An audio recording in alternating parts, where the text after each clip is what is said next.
हर हर महादेव दोस्तों, स्वागत है आपका हमारे YouTube चैनल पर। आज की वीडियो में हम सुनेंगे शिव महापुराण श्री रुद्र संहिता पंचम खंड का 47वां अध्याय, शिव द्वारा शुक्राचार्य को निकलना। व्यास जी बोले, हे ब्रह्मपुत्र संत कुमार जी, शिवगणों द्वारा जब शिव जी को यह ज्ञात हुआ कि दैत्य गुरु शुक्राचार्य दैत्य को पुनः जीवित कर रहे हैं और शिवगण उन्हें बंदी बना लाए, तब क्रोधित होकर शिवजी ने शुक्राचार्य को निगल लिया था। तब आगे क्या हुआ? भगवान शिव के उदर में शुक्राचार्य ने क्या किया? क्या भगवान शिव ने उन्हें भस्म कर दिया या फिर शुक्राचार्य अपने तेज के प्रभाव से शिवजी के उदर से बाहर निकल गए? कृपा कर मुझे ये बातें बताइए।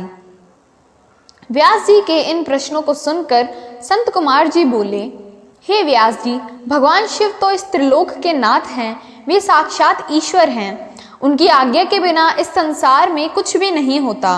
उनके कारण ही इस संसार चलता है। भगवान शिव के कारण ही देवताओं की हर युद्ध में जीत होती है। अंधक कोई साधारण दैत्य नहीं था। उसे यह बात ज्ञात थी कि वह त्रिलोकनाथ भगवान शिव को नहीं जीत सकता, इसलिए वह अपने दैत्य कुल की रक्षा करने के लिए सर्वप्रथम अपने आराध्य दैत्य गुरु शुक्राचार्य के चरणों में गया और अपने गुरु की वंदना करने लगा। तब उन्होंने प्रसन्न होकर उसे आशीर्वाद दिया। दैत्यराज अंधक ने गुरु शुक्राचार्य से मृत संजीवनी विद्या द्वारा मरे हुए असुरों को जीवित करने की प्रार्थना की। शुक्राचार्य ने अपने शिष्य अंधक की प्रार्थना स्वीकार कर ली और युद्ध भूमि में आ गए।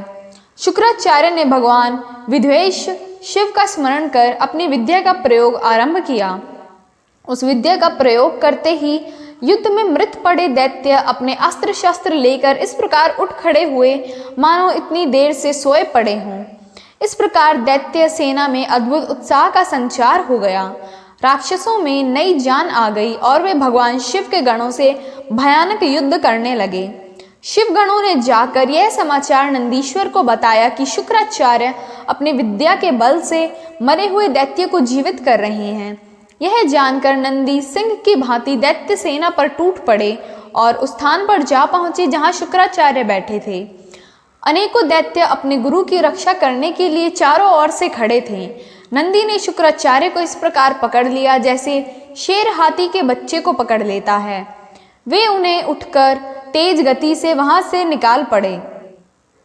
नंदीश्वर को इस प्रकार अपने गुरु को उठाकर ले जाता देखकर सभी दैत्य उन पर टूट पड़े, परंतु नंदी अपनी वीरता का परिचय देते हुए सबको पछाड़ते हुए आगे बढ़ते रहे।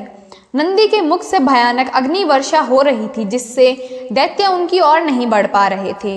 इस प्रकार कुछ ही देर में नंदी शुक्राचार्य का अपहरण करके उन्हें भगवान शिव के सम्मुख ले आए। नंदी ने सारी बातें भगवान शिव को कह सुनाई। यह सब सुनकर देवादिदेव महादेव जी का क्रोध बहुत बढ़ गया और उन्होंने दैत्यराज शुक्राचार्य को अपने मुख में रखकर इस प्रकार निगल लिया, जिस प्रकार कोई बालक अपनी पसंदीदा खाने की वस्तु को पल भर में ही सटक जाता है। ओम नमः शिवाय।